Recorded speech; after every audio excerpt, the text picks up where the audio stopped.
You've been talking inside the main auditorium about putting a value on land, putting a value on ecosystems. Why have we not done this already? Why are there not values already out there for the trees, the oceans, and the mountains where we all live? Well, traditionally we value part of these resources, but if you look at, for example, say a forest, traditionally we just count the timber value of the forest, or sometimes maybe some other products that can sell on markets.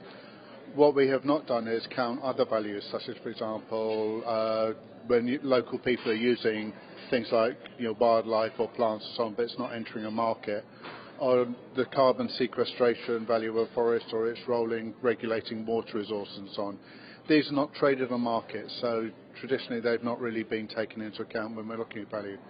So the question is, are we valuing the full value of land resources? And the answer is no. We usually just take some values into account. I suppose we value the produce from those land resources. Is it more a concern when you have parts of land which aren't necessarily producing anything of intrinsic value, things that we can buy in supermarkets? Are those the areas where are they a bigger concern? Well, that's some of it, and in fact some governments talk about non-used or non-valuable land, and that they are valuable. It's just that we're not getting products, as you said, that we can sell in supermarkets. But the result of that is if people don't value it, they don't protect it. So we're seeing one of the great problems around the world is degradation of land resources, deforestation, soil erosion, declining lands. And that's often because people don't see the value of protecting those resources, so they're not doing anything about it. And we're in Brazil. Brazil recently, I think the president vetoed elements of a law that was going to allow more degradation potentially of the Amazon basin. What do you think we can learn from the Brazilian experience with the Amazon rainforest and many parts of it being chopped down for use by ranchers to sort of grow crops to feed cattle? Yeah, I think it's a very good example of where some of the problems lie, because it's often said, well, we need to do this, and we know there's a problem because but it contributes to economic growth, contributes to poverty reduction.